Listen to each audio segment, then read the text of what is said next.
You are listening to the IFH Podcast Network. For more amazing filmmaking and screenwriting podcasts, just go to ifhpodcastnetwork.com. Welcome to the Bulletproof Screenwriting Podcast, episode number 154. People are going to laugh at your attempt to write a really romantic scene. So what can you do to protect yourself? You can shock people. Andrew Kevin Walker. Broadcasting from a dark, windowless room in Hollywood, when we really should be working on that next draft. It's the Bulletproof Screenwriting Podcast, showing you the craft and business of screenwriting while teaching you how to make your screenplay bulletproof. And here's your host, Alex Ferrari. Welcome to another episode of the Bulletproof Screenwriting Podcast. I am your humble host, Alex Ferrari. Now, today's show is sponsored by Bulletproof Script Coverage. Now, unlike other script coverage services, Bulletproof Script Coverage actually focuses on the kind of project you are and the goals of the project you are. So we actually break it down by three categories: micro budget, indie film market, and studio film. There's no reason to get coverage from a reader that's used to reading tentpole movies when your movie is going to be done for $100,000. And we wanted to focus on that at Bulletproof Script Coverage. Our readers have worked with Marvel Studios, CAA, WME, NBC, HBO, Disney, Scott Free, Warner Brothers, The Blacklist, and many, many more. So if you need your screenplay or TV script covered by professional readers, head on over to covermyscreenplay.com.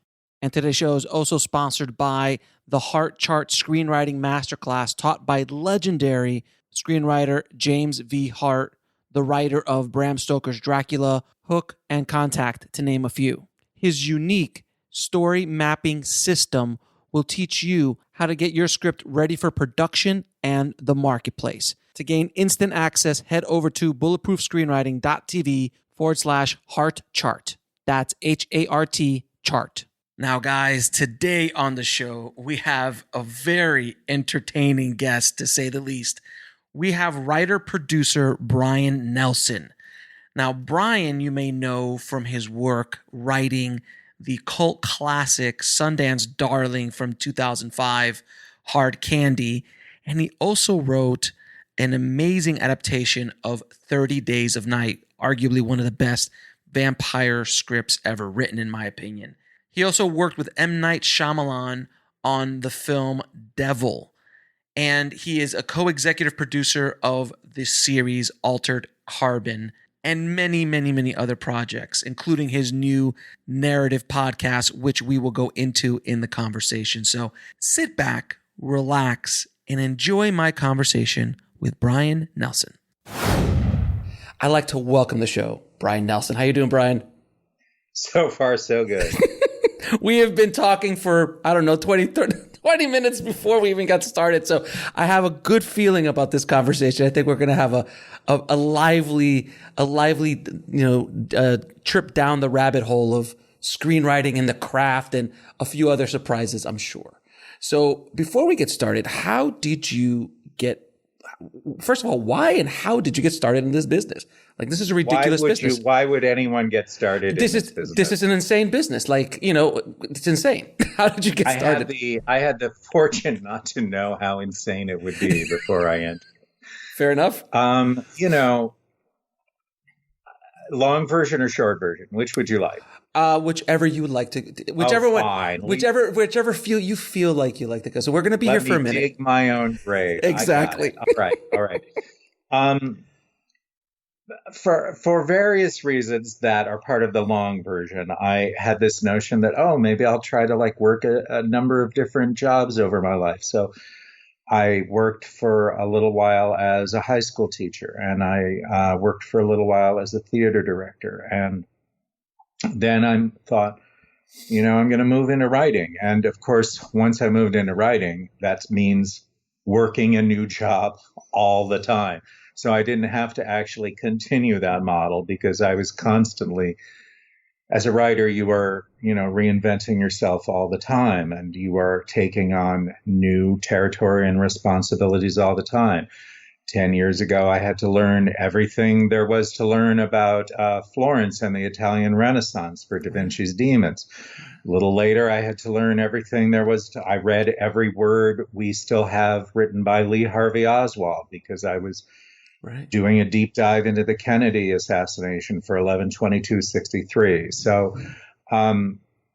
So that is part of it, was that I had this sort of sweet idealistic notion of, oh, let's just live a life where you're constantly reinventing yourself. And then I stumbled upon this career where I'm, in fact, already constantly reinventing myself. So be careful what you wish for. Having said that, I mean, I've always on some level, I was that kid in first grade. I was writing little episodic stories. Like, wow. Yeah, I know. I stumbled upon this one day and I was like, I did this? But yes, here's like in my little first grade handwriting, there's chapter 5, where there's like a team of like sort of a Mission Impossible type operatives, and they all kind of happened to be my friends, but they all had code names. And I was X5, who was secretly the robot, which, what does that say about my like self-image? And we'll leave that for later. At any rate, so I've always, since my earliest memories, been, sometimes despite myself, I've been a storyteller, and to get like a little more thoughtful about it, I think that on some level, that's our job as humans, is to take a universe that seems without reason frequently and figure out the reasons, make things make sense. That's our gift as humans, is to be able to interpret a possibly meaningless reality and ascribe meaning to it and make sense of our lives that way. So I figured out somehow within all that how to actually make a living doing the thing that I think humans should be doing anyway. So far, so good. Yeah, and you're absolutely right. I think it's for a writer, I think it is our responsibilities to be able to give some sort of meaning to this insanity that we are just our life and why we're here and what's going on, and doing these deep dives, especially, doing research on your career. And you just mentioned a couple like the Renaissance and the Kennedy assassination, and there's a couple of vampires in there, and there's a devil in there as well.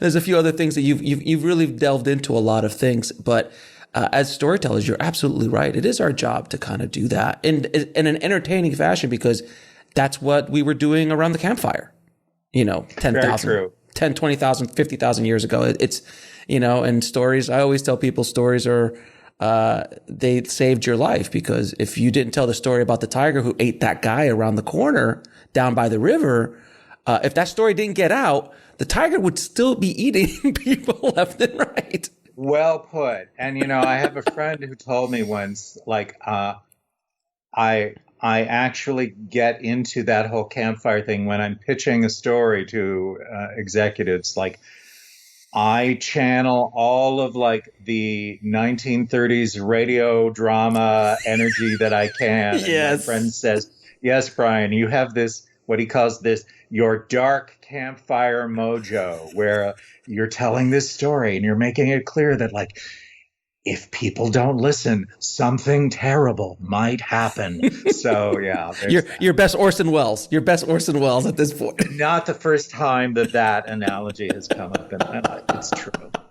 Now, you did a movie called Hard Candy back in 2005. I remember when it came out, and it was very risque for its time. I remember people were like, what? Like they were really, and it really caught a lot of fire. How did you get from the script to production to Sundance and then finally getting it distributed? I mean, Hard Candy was a tremendous experience for me. I had been working as a writer for a little over 10 years, where I'd been in a writer's room on a series. I'd written a miniseries. I'd done various freelance gigs, but also I was like trying to figure out how to like let things catch fire. And honestly, I had no idea that Hard Candy would be the thing that caught fire. But a producer named David Higgins had read a play of mine and had said, let's figure something out. And he had a sort of clever idea. He was at the time a development executive himself who wanted to move into producing. And his thought was, I'm going to sort of see if I could come up with like logline sentences from movies that could be made for like $15 and find writers and develop them that way. And so we kicked various ideas around. And one day he said, there's this story that I read about in Japan where these underage teenage girls would lure businessmen up to their apartment with the promise of illicit, dangerous sex, and then beat them up and rob them. And we talked about, like, it's really interesting, this dynamic of you start the story thinking, oh, I should be afraid for this person. And then you realize, except maybe I should be afraid of them.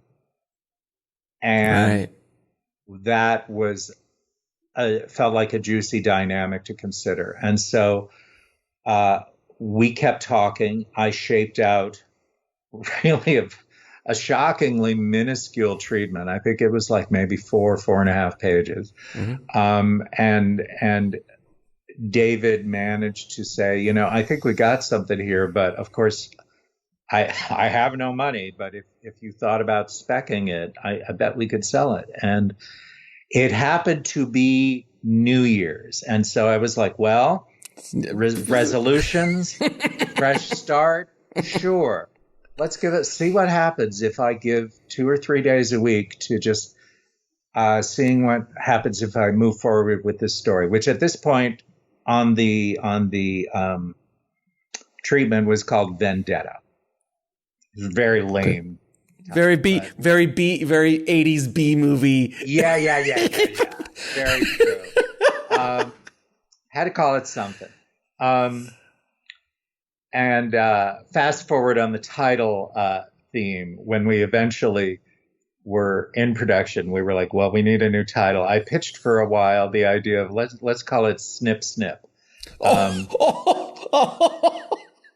And amazing. That always gets a reaction, but Higgins, to his credit, thought maybe not the reaction. A little too far. And so he said, there's that movie where like the cheerleaders rob the bank.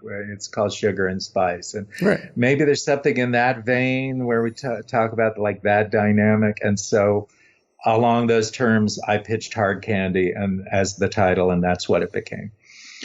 So I'd written the script. The script wrote remarkably fast. It just felt like I'm onto something here. It was one of those situations where, like, you set a certain quota for yourself of how many pages you want to try to draft a day. And routinely I was like exceeding my quota and like hitting dinner time and going, I could keep going. Maybe I should stop now while I still know what the next lines will be. I mean, it was just, it felt very fluid. I was at the right point, I think, in my life and career to like channel a lot of different influences. And it came also partly out of my theater experience.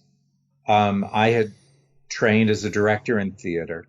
Higgins's plan B was, if we never get any money to make this, then, Brian, actors, we could just, max out our credit cards and rent a digital video camera and shoot it in my house. And so while I was writing, I was actually had in the back of my mind, write things that could shoot in David's house. I was sort of choreographing it as I was writing it. Sure. Like a stage director thinking, all right, now we should move to the kitchen. And in fact, one day I got a ladder and I walked up on the roof of David's house, to see what that would feel like. David lived in a house also at that time that had a little interior rock garden with that we were like, there could be a safe under there and so forth. So I wrote it in a way for production, which I think was smart, something that helped. Yeah. we sent the script around. We got a lot of great response. We got people who were like, people from studios who were like, this is so great, don't send it to us because we'll only screw it up. That's just what you want to hear. Just what you want to hear. It was a fascinating response. And I mean, on some level, they weren't wrong that they were like, they were basically saying, no, if you do it here, then like the development process will bleed everything special out of it. And it will turn out to be not a movie where, this young kid executes this diabolical revenge, but she'll turn out to be Holly Hunter pretending to be a young kid or whatever, But isn't it amazing though? Hollywood has. I've never found another industry or another place where Hollywood, other than Hollywood, that they give you the nicest FUs I've ever heard. I mean, it's artistic. Well, it's art, and that one's. That is. I agree with you. Although in this case, I prefer not to think of it as an no. FU. It was a little bit of it. It was actually wise, Sure. Project counsel. So we started looking into how to make this independently. And Higgins thought, if we find a director ourselves that we like, then we could present ourselves as a package. And frankly, a great aspect of this as well was that then the director's relationship would be with us, because it turns out that your biggest loyalty is often to the people that you saw as bringing you into the project. And so having that bond with a director that way was tremendous for us. So we looked at reels of various people, and one of 17 incredibly lucky things that happened on this project was we ran across the work of David Slade, who had been directing commercials and music videos, but had not done a feature, was looking to do his first feature. And, we very quickly realized, oh my God, here's someone who could, as you see in Hard Candy, he could take a teenager looking through a file cabinet and make it look like the Bourne Identity, That's what commercial and music video directors have. They have that eye. He knows how to shoot the hell out of something. And so we became this package. I will refer to them by their last names a lot since they're both David. But we became this package of me and Higgins at Slade. And we looked to various indie funders. There was one group that actually offered us twice the money we made it for. But their deal was, but you'll have to make it with our people. And Slade had very strong feelings about, no, if I'm going to make this for a price, it has to be my team that I know, sure, that I already have shorthand with, that I can work with instantly. And so we were funded by Vulcan Productions, which was Paul Allen's company. And they basically wrote us a check for $1 million, which was a lot and not much at all. And we hired an ingenious line producer whose job was to lie to us and tell us there was not much money left. Right. And, if we kept coming at him, he would eventually say, well, I did squirrel away some money in this department. Yes, I love line producers who do that. They're like, well, I hid a little bit of money in design, so you can pull that out there. Oh, and props, I threw a couple extra grand over there. Right, you could grab. Right. Oh, it's the best. and so I'm going to try to angle my camera here. Yes. This, if you can see it. Yes. Wait. Oh, it's an amazing poster. That's an amazing poster. Yes. This is a kind of collector's item. This is the poster that we made ourselves to take to Sundance. Amazing design. Amazing design. Equally amazing was the Lionsgate design when Lionsgate eventually picked us up. Oh, yeah. They made that design of Haley in the hoodie standing in that giant bear trap. Oh, unbelievable design. I have that framed elsewhere. But this particular poster is always special to me because it was seen only by, 190 people at Sundance. We'll be right back after a word from our sponsor. And now back to the show. So I'll tell you what, in 2005, did you guys go into, it was the Sundance 2005 Sundance, right? Yes. That was my first year at Sundance. And I remember walking Main Street, and I remember seeing the poster, and I remember hearing about it, and we were there promoting our short film, and it was just like, man, that's a great idea. And I just like, and the marketing for that looks really cool. And it was just, for people, Sundance was a whole lot different in 2005 than it is today. It's just a whole other, it hasn't turned into what it is today. But I do remember '05, and I remember walking the streets, and I remember seeing the poster, and I remember hearing about that movie. So yeah. I will say it felt like a lot today, a lot in 2005 even. I mean, the place was jammed, and, Sundance is also, I will take a moment to say, wonderful in many ways and helped launch us. And at the same time, boy, they are focused on directors. So, the artistic not so much director, on the writer, not so much the writer. No, the artistic director introduced the film as written and directed by David Slade, and David had to say, actually, yeah. And Sundance had not made a badge for me, but I tell that not to shame Sundance. Well, no, a little bit. But actually, not having a badge turned out to be great because they were like, well, we have a badge with the name of your film. So I walked around town all week, and my badge said I was hard candy. And don't take that the wrong way. But I'd be on a bus, and people would see my badge, and they'd go, oh, my God, I love that film.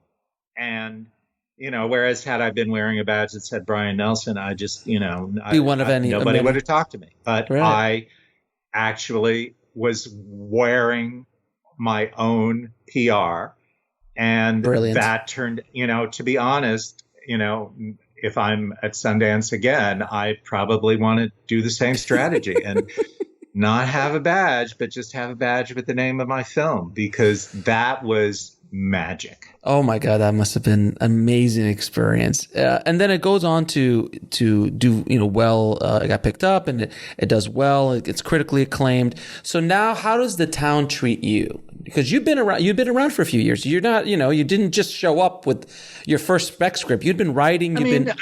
It's interesting because, I got, about 3 years later, my previous agent left the business, and I signed with new agents. And when I'd see their resume that they'd send out on me, it began with hard candy. And I was like, oh, that's interesting. For you guys, I didn't really exist before that. Okay. All right, that's fine. But, the fun thing about going on meetings in the wake of hard candy was that people read it, and they'd tell me all their experiences of reading it. They'd say, it was like Sunday at 11:30 at night, and I was tired. I thought, I'll burn off one more script. This looks fun. It has candy in the name. And then I'm like 20 pages in, and I'm like, what am I reading at this hour of the night? Right. And why am I all alone and not very dressed? I should put on more clothes. And so people loved telling me those stories. Oh, that's awesome. But also, I'd walk in, and people would meet what you're seeing now. People would meet a guy who looks and sounds like me. Right. And they'd go, you're not who I thought. What did they think? It was hard candy, so they expected Marilyn Manson. I was about to say, some emo kid to walk in. Yeah, no, they thought that exactly. And so I walk in, and I'm a mensch, and I'm amusing, and right. come in with a kind of a light touch, and I'm easy to talk to, and I'm not like glaring at them like, Right. why do Right. you think you have the right to exist in this earth?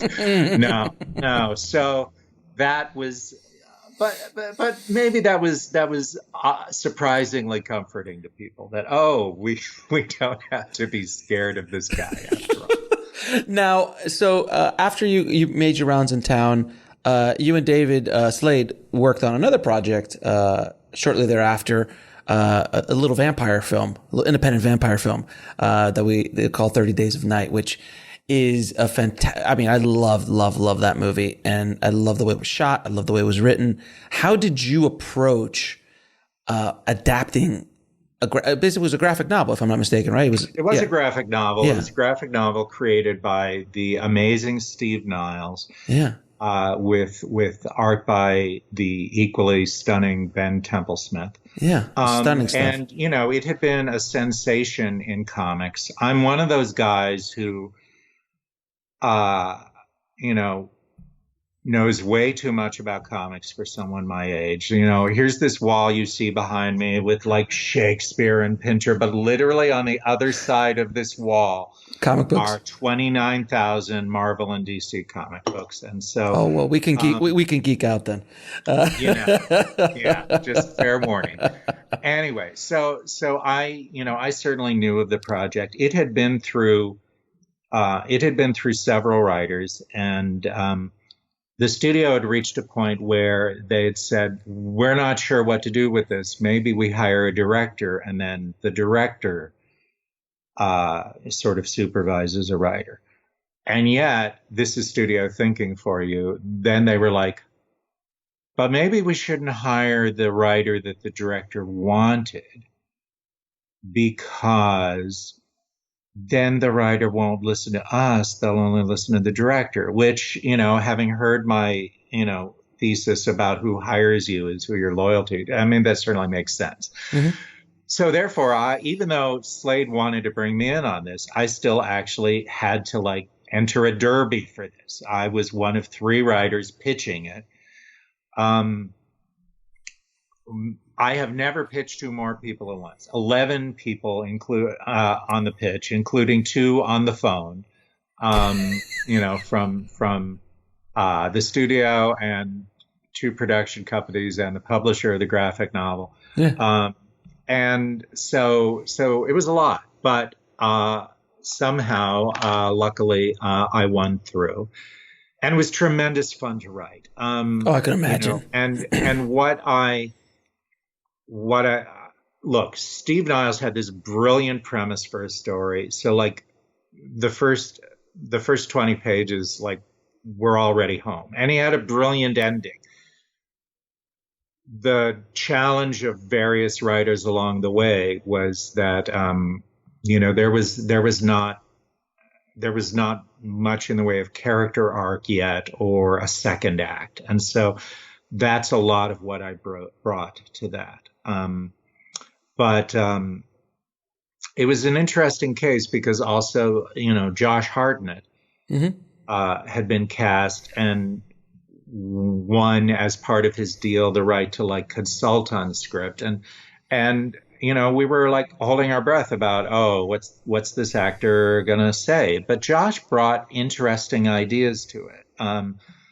Josh said, this is a small thing, for example. It's hardly when people list the things they love about 30 Days of Night, nobody says, and his inhaler. But actually, Josh was like, I want to be an ordinary guy. I don't want to be a secret superhero. And so could we just, give me a little asthma issue and so forth, so that when I run around a corner, we're not going to do the scene of must get inhaler. Right. Yeah. But it would be great if I just had to take a moment every once in a while and just puff, I just need a little help. I'm human. I'm an ordinary guy. That was an example of something that, Josh suggested that I thought would be great. Josh also suggested, what if what if I have like a little brother? Because the little brother was not in the graphic novel, and Josh suggested, if I had a little brother, then that would be go to like the themes of family in the story. And when I thought about that, I thought, oh, this would be great because if his brother is like 17, 19, he is like, Josh is the sheriff. Josh plays Eben. Eben's good at his job. So Eben didn't have technical challenges of, can I really do this? He steps up to the moment, but his little brother is his little brother. And so like having to watch his little brother have this coming of age where it's like, oh my God, I just killed a vampire. Maybe I need to go throw up now. That was a tremendous dynamic to have. And, watching that character have that little arc.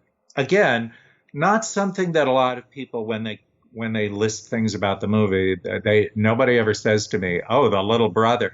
But it was part of the texture of that story that actually made it so human and so rich. And that, to me, in everything I write, I'm looking for that humanity. I will often say to people that regardless of what genre I'm writing, I write about people who find themselves someplace where the rules have changed. And now suddenly it's up to them to decide, whoa, what are the new rules going to be? And when they make those decisions about what's going to be right and wrong in this new paradigm, what do they discover about themselves that maybe they didn't want to know? So that's what I love, is taking people, putting them in a gray area where they have to make those hard choices, look in the mirror and go, wow, that's who I am. What the hell do I do with that? And that is Hard Candy, and that is 30 Days of Night, and that is Altered Carbon, and that is Agent Stoker. So even though I write in various genres and have a sort of complicated resume, that's my sort of unified field theory of what I write. And that's a really great point of view, because I've never heard it illustrated that way before, because obviously the ordinary world, and you go into the new world, and that's the concept of that, but putting them in a place where the rules of their environment have changed, like in Devil, or like in 30 Days a Night, where you obviously you've got vampires and then the sun's never coming. Like it's just such a wonderful concept for a vampire movie. It's like, if you're going to do a vampire movie, it's such a great thing. But that, and then also I just love the idea of the vulnerability of Josh's character, not only because of the inhaler, which is a brilliant move, brilliant idea, but having the brother and having to watch his brother's back as well gives him another vulnerability. He's not only dealing with asthma, he's not only dealing with a town full of vampires, he's also got to watch his little brother's back and take care of him, as opposed to, so it's just all those little parts of the tapestry add so much to the character. You're absolutely right. But I love that idea of the throwing them in a gray area where the rules have changed, and see what they do when you apply this new paradigm to them. I mean, my feeling is sometimes the gray area happens for various reasons. Sometimes it's thrust in upon you without your being prepared for it or having asked for it. Other times you semi-wittingly or unwittingly created it because you were pursuing something, and then guess what? It's put you now in this new territory. Right. You be careful what you ask for kind of situation. So people could find themselves in the new paradigm for different reasons. But, on some level, I'll even say that's that is me as a screenwriter, that I was a guy who was like teaching school and directing theater. And then I entered screenwriting, and it's like, whoa, the rules are different here. And I have a lot to learn, even though I thought I was pretty smart. Man, there's still a lot to learn. And the game changes almost weekly. And I'm always asking myself, what am I capable of? Whoa, and surprised. I didn't know I could write that, but I guess I just did. So yes, exactly. And it's fun. Let me ask you. So I always love asking writers this about the flow, about being able to tap into their creative well. I believe that we all have a creative well. I think Spielberg said it best. He's like, ideas float in the universe and they'll come to you. And if you don't do something with that idea, it will go to somebody else. And that's why he's like, oh, I had that idea, but I didn't do anything with it. And like 6 months later, oh, it's in production. Damn it. I have a great Prince story if you want to hear a Prince story about that. So Prince, I was watching. Prince is another Nelson, so I'm automatically in sympathy with him. So Prince, the late great Prince, called up his. He has like 8,000 songs. He's got a new album up into the year 3000. So a new album every year up into the year 3000. We will continue to have Prince. So he would just call up his backup singers and his musicians at whatever time, whenever he got struck with inspiration. And one night he calls up his backups, one of the backup singers, and says, "Hey, what are you doing?" He goes, "I'm sleeping, Prince. It's 3 o'clock in the morning." He's like, "I need you to come down to the recording studio. We're going to record." And it's like, "Why can you just wait like for 4 hours?" It's like, no, I've got to get it now, and I got to get it recorded now, because if I don't, Michael Jackson's going to get it. And that was such an amazing, like, little peek into his creative process. He really understood when he had an idea, or when the idea came to him, if I don't act on it, I'm going to lose it. So I always like asking writers, what do you do to get into the creative flow, and how to tap into that well of creativity that is yours, that you get that muse, if you will, to tap into that? I mean, that's a very interesting question, because like I want to answer it in at least a couple of different ways. And this is maybe my like Libra quality. My wife's complaint about me is that the answer to every question that she asks me is, well, yes and no. And so there's a part of me that wants to say, actually, no, you don't have a choice. There's nothing I do. It does me, that like I will just have to come downstairs at 12:30 at night because I can't sleep. And I know I have to write it down so that I can sleep, because otherwise, the idea is just going to keep kind of going, hey. What do you think? Think about me, So there's that. Having said that, I will also say, obviously, there are, I spent a lot of time trying to figure out how to work Pandora to curate for myself a collection of music that would be only so interesting to keep my mind occupied a little. Mm-hmm. Not so interesting to distract me. It's a fine balance. But interesting enough that when my mind goes, oh, do you want to think about something else? I've already fed it this minimally interesting music. Okay. As opposed to if I were writing in silence, I would go and go do something else. So knowing something about how your brain works and what your capacity is, I'll arrange various treats for myself. I'm a big believer in, the Anne Lamott's book, Bird by Bird, and feeling like, you don't have to do it all at once, break it down into little chunks, bird by bird. And lo and behold, you write about enough birds and you got an aviary. Right. I don't think that's quite the way she put it, but brick by brick, a piece of the elephant, a bite of the elephant at a time. Yeah, exactly. So those are, I certainly have my schemes. Having said that, once I had 2 kids, I also got really good at writing whenever there was the time, because I know. Oh yeah. I used to be a guy who and still am somewhat a guy who I love writing, in the middle of the night when the house is all asleep and I have everything to myself and no distractions and so forth. But being a parent meant I learned to write in like a little time from 10:05 to 10:23 a.m. or whatever, being a parent of young kids meant you were signing on to a life of none of your plans going like you thought. We'll be right back after a word from our sponsor. And now back to the show. And so as a sort of evolutionary survival strategy, I acquired the ability to write when I got the shot.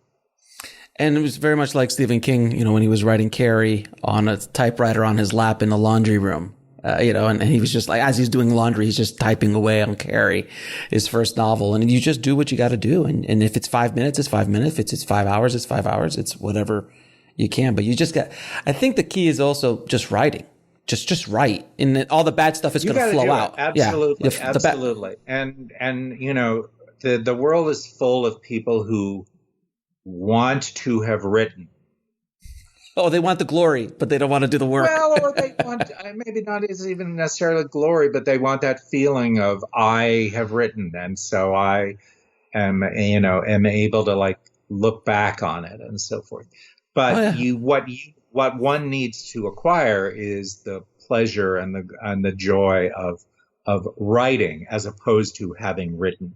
And if you don't have that joy of actually writing, right, then it's going to become an insufferable slog, and you're going to very quickly find a way to do something else that might also tangentially involve stuff you forced yourself to write. But the actual process of writing is, again, I was doing it when I was 6 years old without even knowing why I was doing it. Right. It's I'm unfortunate in that way that it's, I'm not a musician. I would love to be a musician. Oh, same here.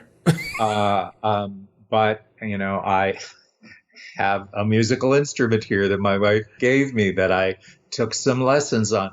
But as much as I love the ideas of music, I don't actually yet. Maybe that'll change. Maybe I keep telling myself, but I don't yet find pleasure in the actual playing, in the actual making of the music. Whereas I do and always have found pleasure in stringing a mess of words together and seeing what happens, and changing the words and go, wait, maybe in fact shorter sentence here, and so forth, and that is feels like home.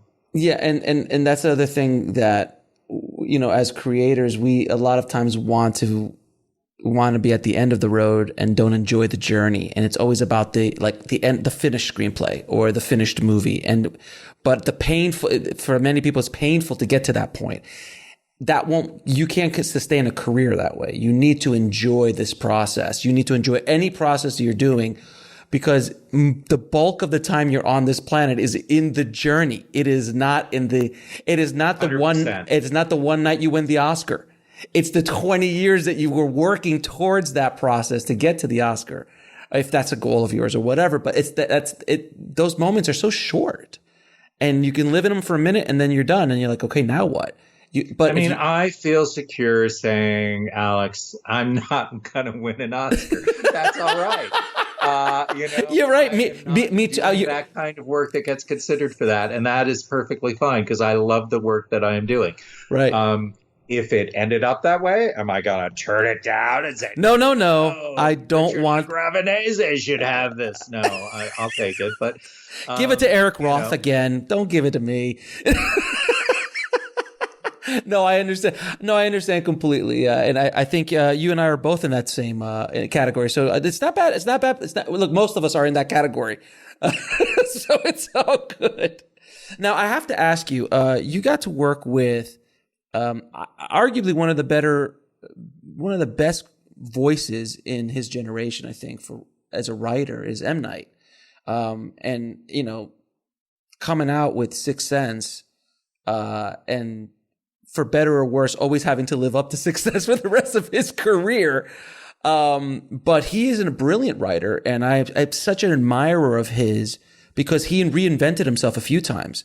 Because there were moments in his career where Hollywood just wrote him off. He's like, oh, that's the end of that. But he just kept his head down and kept putting out great work. And then he's had this resurgence in the last, 5 or 8 years of just putting out great work. What was it like working, and how did you get involved with M. Night for Devil? Time and again, I find myself saying, well, I was really lucky. And, of course, luck is partly that I kept my head down and kept working. And so, the more work you do, the more luck finds you. But nonetheless, I was approached about Devil by Night. My agent called and said, M. Night Shyamalan wants to meet with you. And okay. And you're like, who this? This is a joke. well, so he says, what I'm told is he's in a hotel in town. So go to the hotel and he'll come down and meet you. And he was so friendly and sweet. It was like amazing, because I remember being in the lobby of this hotel, and they say, all right, well, here, you can call up to his room. And so I'm on this, the hotel phone saying, hi, this is Brian Nelson. I was told to call this number. And I hear this voice saying, hey, buddy, it's Night. And I'm like, all right, we're off to the races. So Night had, the way that he framed it to me was, he said, I've had 2 or 3 ideas that feel like little films that could be fun, but maybe they're ideas that would suffer under the weight of written, produced, and directed by M. Night Shyamalan. They're smaller films, and I've made this deal with this company, Media Rights Capital, that I will produce and supervise writers and directors in this, and we'll make these 3 films. And I'm not sure they all got made, but I was the first out of the box. And he gave me like a 6, 7, 8 page treatment for what became Devil, and said, is this something that you would want to write? And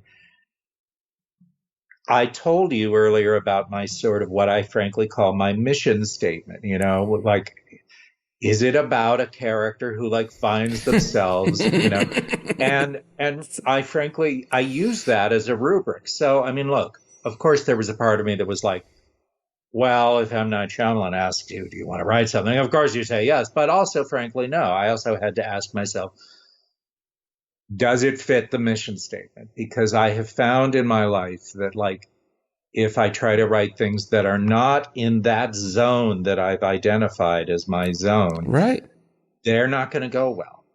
Right. But Devil totally fit that. And so I was happy to sign up. And I did a number of drafts. I worked a lot in close consultation with the Dowdles, John Eric Dowdle, who directed it, and his producer brother, Drew. We hung out quite a bit, talked about the story from different perspectives.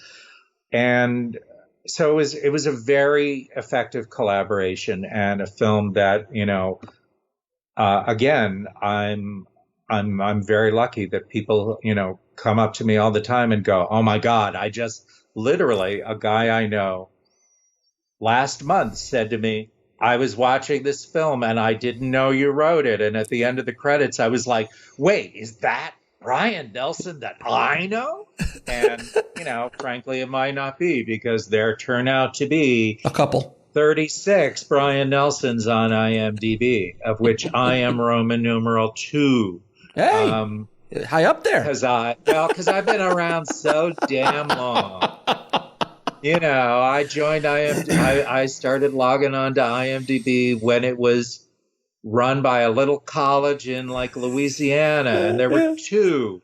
And I was on IMDb 2 because my last name is between M and Z, That's how primitive it was in those days. Wow. But there's a lot of Brian Nelsons in the world, as it turns out. But I wrote Devil, and that, my friend was like, I didn't even know. And it still continues to haunt people's nightmares. So it was terrifying. I remember when it came out, I saw it, it was terrifying. And I remember people just talking about it. Like, did you see Devil? Did you see that? Like, it was just, there was a little thing in the air about it. I have a very good friend who's a very accomplished director, and maybe I won't mention her name because I'm going to talk about this phobia of hers. But like, she called me up and said, I'm so happy for you, but I can't see it because I just got through months of therapy to be able to enter elevators. Oh my God. So you've yeah, of course. She would never be able to be able to get into an elevator again. Now, working with M. Night was there a lesson or something that you saw in his writing process, in his storytelling process, that you kind of, a nugget that you pulled away from working with him? I mean, Night is a tremendously inspirational figure in terms of like, never be afraid to do the next pass. There's always more to do. You talked a moment ago about people saying, well, they want to like have that finished screenplay. But, there is also a saying that like no work of art is ever finished. It is only abandoned. And, I remember hanging with Knight in his study, and he's got all the drafts of everything in his study. There on that shelf are like 19 drafts of Signs. There on that shelf are 12 drafts of Lady in the Water, or whatever it is, and so forth. And he is a demon for work. And that, to me, I always find very inspirational, is that because I believe that I've talked quite a bit already about, that you have to find the pleasure in writing. And that means, of course, absolutely the pleasure in rewriting. Mm-hmm. And, and I remember Knight saying once, sometimes it's interesting, Brian, you'll do a draft and it's got problems. And then the next draft has like moved it forward so much. And then maybe the next draft will have more problems, but then the next draft moves it again. And it's, yeah, you go through a sine wave sometimes of finding things in a story. And he was a great companion in those terms. Now you've written some very suspenseful stuff in your career. How can you create suspense in a scene? What's some advice you can give writers on how to create suspense within a scene? Not a whole movie, but just within a scene. So years ago, I was working with producers at BBC Worldwide, and they asked me to I wrote a pilot for them that was about the Georgian era in England. And I said, I don't want to look a gift horse in the mouth, but I'm not like the person you would normally come to about this. Like I'm like the vampire guy, right? And they said, we don't think of you as the vampire guy. And they said something that I was like one of the nicest things people have ever said about my writing, because they said, we look at Hard Candy and we look at Devil and we think, no, Brian writes about 2 or 3 people who go into a room, have a conversation, and at the end of their conversation, both their lives are changed. And I was like, if that is what ends up as my epitaph, that will be fine. That's a great epitaph. Jesus. And this is part of my training as a stage director, is if something is going to be in front of our eyes, then it needs to earn its keep. And it earns its keep by, in any given scene, something must change. And that change happens as a result of, and I'm going to sound extremely academic here, but each character's active intention. what is each person trying to do to affect the other person and create a change in that other person. And then one of them wins, or maybe they both win. Maybe they both come to, a realization, or their conflict creates a new problem or possibility. But every time, if a character is going to earn their weight in a scene, then they need to show up with a goal and intention, something that they want in that scene, and a plan to get it. And then they change. And that is true of the whole script. The entire script is, how did this person change as a result of the choices and plans that they made? And what sacrifices did they have to make? But it's true of any 5-page scene as well, is when characters leave that scene. If that scene was just about, we want to establish the house, or we want to show how sexy these people are, or whatever it is, then to me, it's not earning its keep yet. That something the status quo must have evolved by the end of that scene. And the other, going to your suspense question, ideally, I think every scene ends with a question that if a scene doesn't have a what will happen next at the end of it, then maybe you need to keep working on that scene. The only scene that shouldn't have a what will happen next is the final scene. And even then, you're usually happier if you still had the movie ends and you're still wondering, oh, wait, isn't there more? What next? Right. And so I'm obsessed with story questions. What do people want and what will happen next? Now, in your travels, you've written in a few writers' rooms. Couple. The one thing that in schools and in academia and just in general that's not talked about a whole lot is the politics of the writer's room. Are there any tips you can give young writers who, if they're lucky enough to get in a writer's room, a couple landmines they should look out for as far as political, the politics of room? And obviously that changes per room and per showrunner, but generally. I do well in writers' rooms, I think, because I'm there to be part of a team and there to engage. And I'm not precious about my words because I know everything's being rewritten all the time. Right. And so I really enjoy rooms because I think partly because of my theatrical background that I, grew up working in stages where,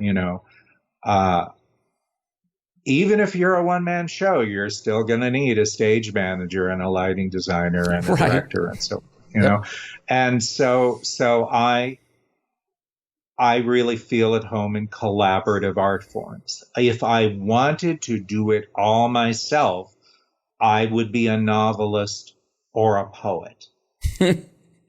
Right.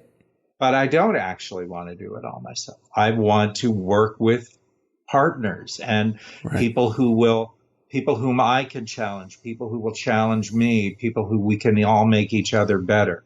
The more voices, this is partly an exciting time in television because we are bringing out more voices than we ever have in maybe even the history of culture. Mm-hmm. And so that's a thrilling thing. So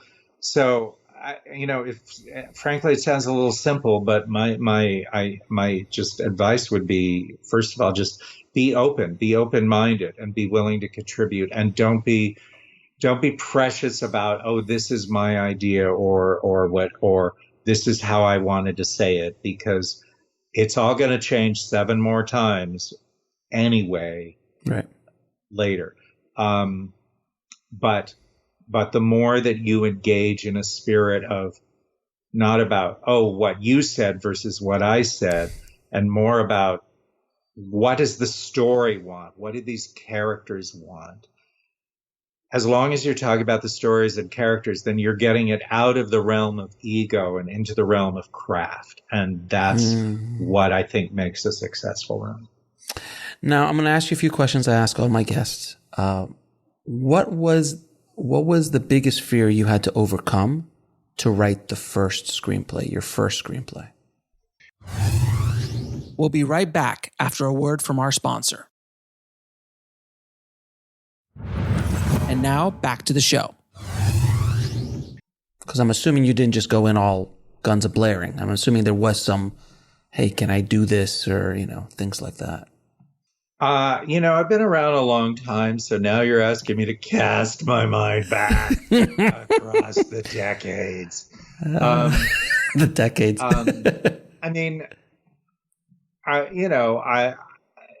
It sounds very simple, but probably the biggest fear I had was, am I wasting my time? Is this something that I could be good at?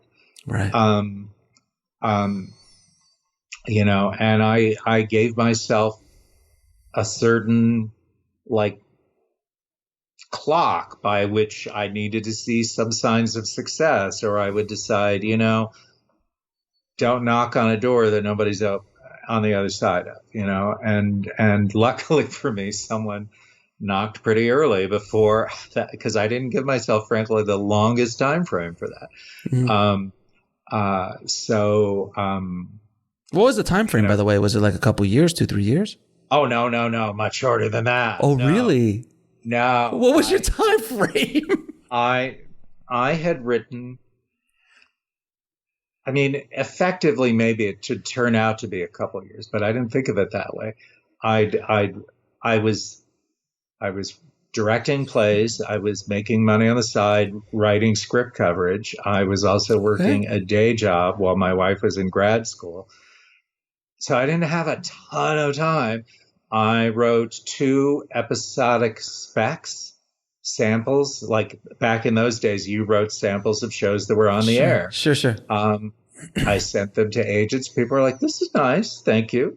Send us what else, everybody else you write." I'm like, "Okay, I got to do some more." I wrote a spec movie of the week, same reaction. And so then I was like, well, I'm going to write a screenplay, and I'm going to write the best damn screenplay I can imagine writing. And I'm not going to think about whether it's commercial or whatever I should, people were like saying, but could you write Under Siege 2? Shouldn't you think of that? And, and I was, so no, I'm going to write the best possible thing I can write. And if it goes somewhere, then it goes somewhere. And if it doesn't, that will be that, then that will be that. And I will focus on where people seem to be interested in my episode. Luckily for me, that script, without my even hardly trying, got response. Because through theater, I had a friend who worked in script development. His day job at night, he was working in theater like me, but his day job was he was worked in MOWs for a studio. And I asked him, just as a pal, could you give me notes on this to try to help me get an agent? I'm not submitting it to you, my friend. Yeah. Just please, I would benefit of your wisdom, any notes you could give me. And then timidly, like 2 or 3 weeks later, I poked my head in his door and I was like, I don't wonder if you have notes? Yeah. And Eddie said, yeah, no, I have no notes. I think it's great. I think we should buy it. Well, they didn't buy it, but he then got it to a producer who actually optioned it and got me an agent out of it. And suddenly I was like, well, I guess I can do this. And I guess I shall persevere. So the advice you're giving screenwriters is give yourself 12 months, write one screenplay. That's it. Horrible advice. And if it doesn't work out, then go do something else. That's basically what you're saying. It is no. All I could do is report my journey. Of course. No, of course. I have many friends who have worked in this for years, and it is their dream to write movies. As I think I told you way along, was like, there could be a lot of things I do. Maybe I'll be a sociologist. I mean, that was actually something I considered for a bit.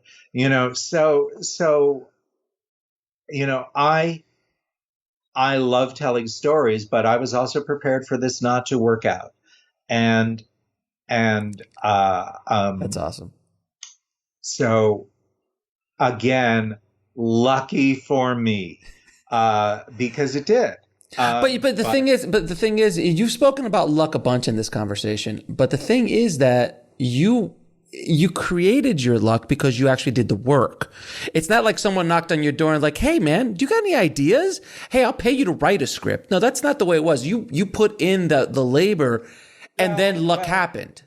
Sure. So now I will tell you, I've told you my unified field theory of what I write. Now I'll tell you my unified field theory of careers. Okay. So please. Back in those days, I was watching and going, why are those people who are so brilliant, but they are not getting, their careers are not moving forward. And meanwhile, some other people who frankly, I don't think are so brilliant, but they are working like hell. What's that about? And so I devised this theory where you have to imagine a triangle. And each of the points of this triangle is a different aspect that might help you get a career. But the secret is you don't need all three. Your career is a line that connects the two. You only need two of them to have a career. So the 3 points are talent, perseverance, and luck. So you might have no talent, but if you persevere and you are lucky, you will have a career. Right? You might have no perseverance. Like writing one script. Well, no, but yes. But if you have talent and you are lucky, you will have a career. And then we all know people who have no luck at all, but they have talent and they never quit.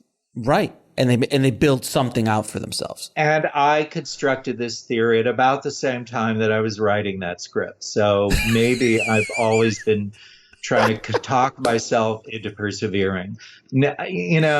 That's not fair to me. No, that's not fair because you've done a lot, sir. I work a lot. Yes, you do. Yeah.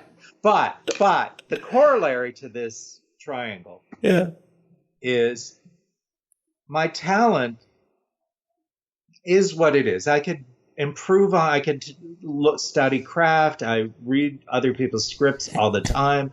I like watching bad movies because it's like, oh, what can I learn from this? How did this go awry? Right. But at the same time, to a certain extent, your eye is your eye. You got a little bit what you got through the vagaries of fate and genetics or whatever else. I don't know. Your talent is somewhat of a fixed quantity. Your luck, you have no control at all of it. That's why it's called luck. So really the only thing you can control is your perseverance. Absolutely. And so that is my actual advice to people, Alex Ferrari, is persevere. Or possibly even hustle. Imagine what a turn. Yeah, you might. No, it's true because look, that whole anecdote about that screenplay is, on the other hand, in the context of, but I've been working, since high school in the arts, and I've been like acting, directing, playwriting. You were honing. You were honing your craft. I guess I don't ever think of it as honing my craft. That sounds so kind of. Well, no, but you were telling stories. You were working in the arts, so you were gathering things left and right. I'm pursuing the story. Mm-hmm. I was in graduate school at UCLA, and there was a professor named Michael Gordon, who had this amazing career. He had worked with the group theater. Then he had directed the film of Cyrano de Bergerac, okay? Which one? With Jose Ferrer. Yeah. And then he got blacklisted. Didn't hardly work through the 50s. When he came back, he managed to direct again, but not Cyrano de Bergerac. His comeback film was Pillow Talk with Rock Hudson and Doris Day. But he took that job and made the most of it. Right. And continued working for years and years. And so he was a guy who just managed to build his career out of what is the story? What will make people want to wonder what happens next? And I looked at the plays that I had directed and the ones that had worked and the ones that had not worked, and I was like, oh, duh. The ones that work are the ones about story, the ones that made people wonder what would happen next. Right. The ones that were just about a theme or an idea. Yeah, maybe there's people who can make pieces about theme or about spectacle. Right. Work without story. There's people who do that. Oh, and I won't say their names out loud, but yes, there's and more power to them. Built careers upon them. I would never harsh anyone else's jam. Absolutely. But what makes my work is story and character. And I realized I could be intellectually tempted to work on a piece that's just about like the fascination of language or whatever. But no, those pieces are going to be only interesting to me. Fair enough. And so that's what I learned. And so maybe I'll revise my screenwriting origin story to give myself a little more credit. You should. I think a little bit more credit. I mean, though, because it's not like you were working fries at a Burger King and all of a sudden like, I'm going to give myself 12 months and one script to write, and I haven't barely written anything in my life. That's not what you said. You've been working hard to get to that place. True. No, it's totally fair. In fact, even the day job actually was I got a job in a studio legal department. Right. So I was in fact watching the business of how movies are put together. I was like, honing your Travolta get to fly his own plane to the set? Why does that matter? Interesting. Okay. So. Oh, that's a whole other episode. Just what you learned during that time in your life, all the inside stuff of those deals. I have two more questions for you. One, what is the lesson that took you the longest to learn, whether in the film industry or in life? The lesson is make sure that Alex asks me in the second question about Agent Stoker, which I'm dying to talk more about. Okay. Okay, now ask me that question again, because that's all I could think of for a moment. Go ahead. Well, tell me about Agent Stoker first. I mean, bless your heart. You're so kind. I've heard this thing about Agent Stoker. Can you talk a little bit about that? You ask that. So look, this has been such a fascinating, fun journey for me. I met Chris Connor through Altered Carbon, where he played Poe, our AI who believed he was Edgar Allan Poe. He crushed that role. Shortly into the pandemic shutdown, he was like, hey, since nobody can shoot anything, what if we created a podcast? I have this feeling that I keep thinking, is there a way to do Black Mirror meets the old radio plays of The Shadow?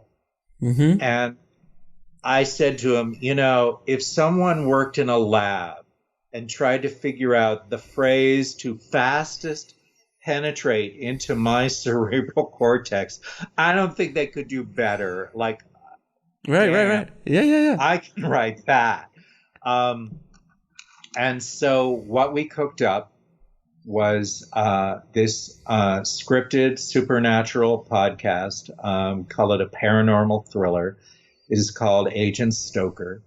And it is, we have various log lines for it. One is, of course, Black Mirror meets The Shadow. Another is part Raymond Chandler, part Philip K. Dick, and all macabre all the time. Oh, that sounds amazing. Another log line for it is The X-Files with a drinking problem. What a great image. That's amazing. Agent Stoker works for a covert organization called the Night Brigade that is tracking incidents that have no explanation. But maybe the explanation, if we can all hook them up, is that the end of the world is coming. And maybe we should try to get ahead of that. Just but maybe. Agent Stoker is facing the loss of his partner and is not really necessarily sure he is up to the job.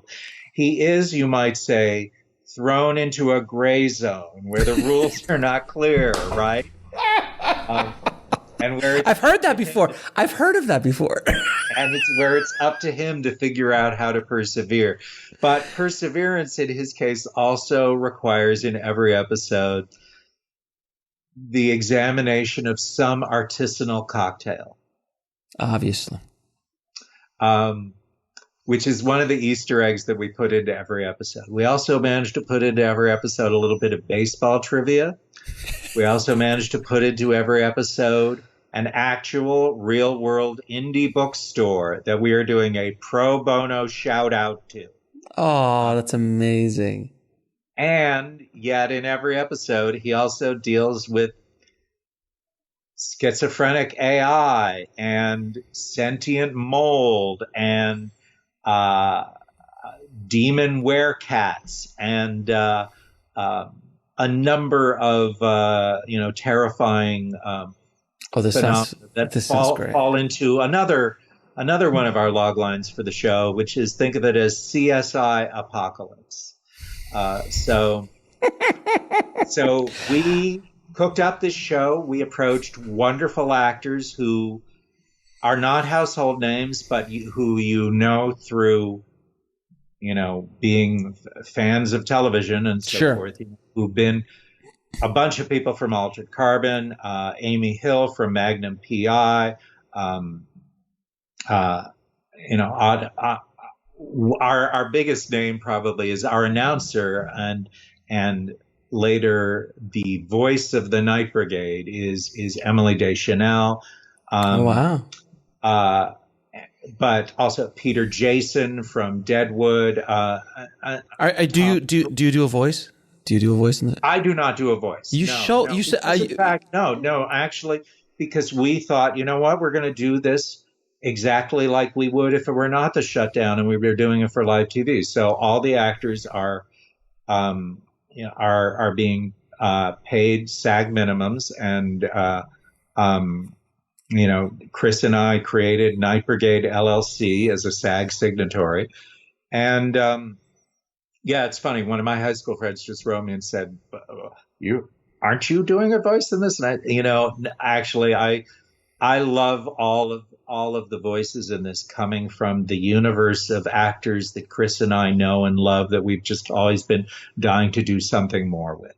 That's great. And we brought in actually, directors that we love too. So the pilot and the finale are directed by Rachel Talalay from Doctor Who and Sherlock and Superman and Lois.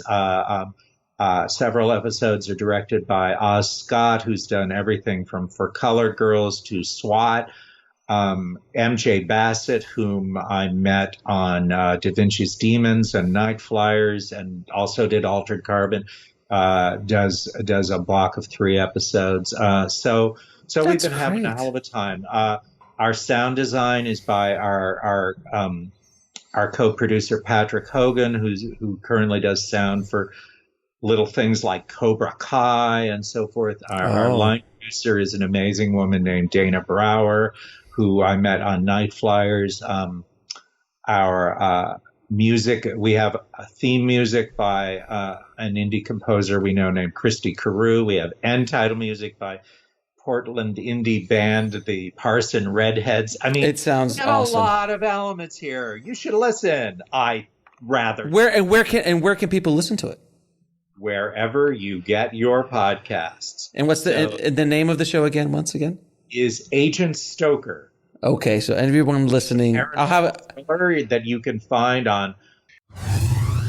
We'll be right back after a word from our sponsor. And now back to the show. Spotify or Apple or you name it. It's out there, and you better find it before it finds you. I will put it on. I will put it on the show notes. One last question. Three screenplays every screenwriter should read.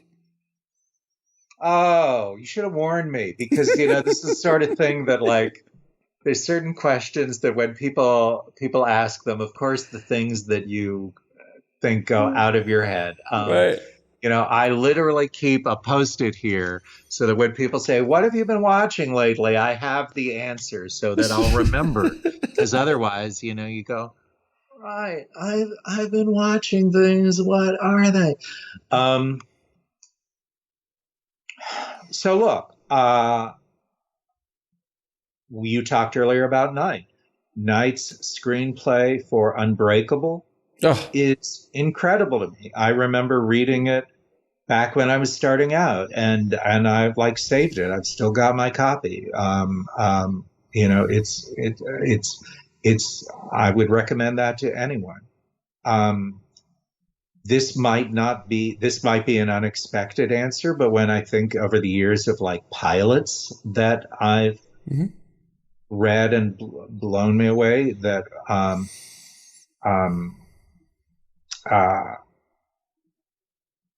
there have been shows that there have been pilots that I might recommend, but I also, when I think about screenplays, I'm gonna toss in The Third Man.